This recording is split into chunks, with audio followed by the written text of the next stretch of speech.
మీరు కూడా చూస్తూనే ఉంటారు, నేను కూడా అబ్జర్వ్ చేస్తున్నాను. ఈ మధ్యకాలంలో ఆల్కహాల్ తాగటం అనేది మన యూత్లో చాలా కామన్ అయిపోయింది. ఈ మధ్య కొన్ని అధ్యయనాలు ఏం చెప్తున్నాయంటే 14% ఆఫ్ టీనేజర్స్ రెగ్యులర్గా మద్యం తాగుతున్నారు.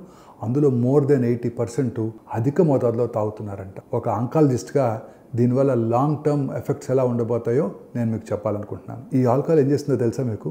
శరీరంలో ఉన్న DNA దెబ్బతీసి అసాధారణంగా కణ వృద్ధిని పెంచుతుంది. అదే కాకుండా ఎస్టాల్డిహైడ్ అనే క్యాన్సర్ కారక టాక్సిన్ కూడా ఉత్పత్తి చేస్తుంది. అలాగే బాడీలో హార్మోన్ స్థాయిలను పెంచి బ్రెస్ట్ క్యాన్సర్ వచ్చే ప్రమాదాన్ని కూడా పెంచుతుంది. ఈ ఆల్కహాల్ రెగ్యులర్గా తీసుకునే వాళ్ళలో ఓరల్ క్యాన్సర్సు, థ్రోట్ క్యాన్సరు, అన్నవాహిక cancers, liver cancers, colon cancers, స్త్రీలలో ముఖ్యంగా బ్రెస్ట్ క్యాన్సర్ వచ్చే అవకాశాలు కూడా పెరిగిపోతాయి. ముఖ్యంగా తల్లిదండ్రులకు నేను చెప్పేది ఏంటంటే, ఈ విషయం మీరు మీ పిల్లలతో తరచూ మాట్లాడుతూ ఉండండి. సేఫ్ లిమిట్ ఏమైనా ఉందా డాక్టర్ గారు? ఇంత కొంచెం ఆల్కహాల్ తీసుకుంటే ఎటువంటి ఇల్ ఎఫెక్ట్స్ ఉండవని?